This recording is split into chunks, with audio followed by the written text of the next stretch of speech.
Македонското небо е безбедно, тврди македонската навигација, речи си една недела откако во јавноста излегоа детали од инцидентот во кој откажала сликата на радарите за летање минатата година. Од институцијата најодговорна за безбедноста во авиосообраќајот тврдат дека патниците немаат зошто да се грижат.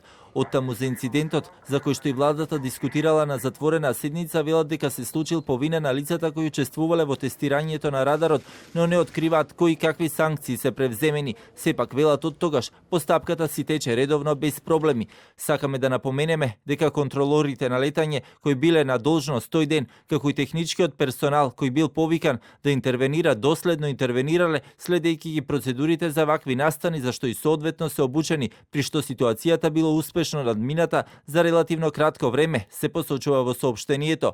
И додека контролата на летање тврди дека нема простор за грижи, синоќа над македонското небо нов случај. Патниците на Turkish Airlines по едночасовна драма во воздух се вратија во Истанбул. Во авионот бил и градоначалникот на Охрид како и дел од делегацијата што се враќала од состанокот на УНЕСКО во Баку.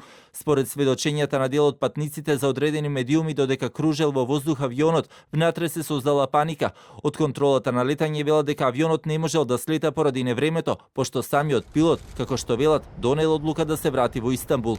И додека довербата во безбедноста на македонското небо според реакциите кај дел од јавноста е разнишана, а јавното обвинителство се уште води предистражна постапка која треба да покаже дали во земјата ќе се отвори истрага за загрозување на безбедноста во воздушниот сообраќај по минатогодишниот инцидент. Дел од познавачите на оваа проблематика велат дека клучно е надоградување на систем за успешно да функционира.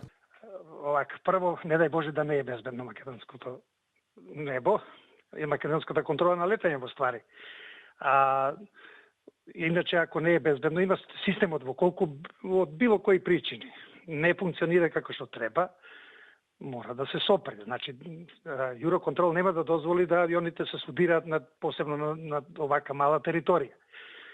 Тоа значи дека системот е исправен, може да се модернизира, да се доградува, меѓутоа да се оди баш секогаш на нов систем да се купува, тоа мислам дека ние на земја не го прави. За безбедност во сообраќајот, но инцидентот со радарите расправаше и владата на затворена седница и донесе заклучоци, но не откриваат какви. Затоа колку се безбедни патниците во авиосообраќајот ќе треба да расправа и собранието.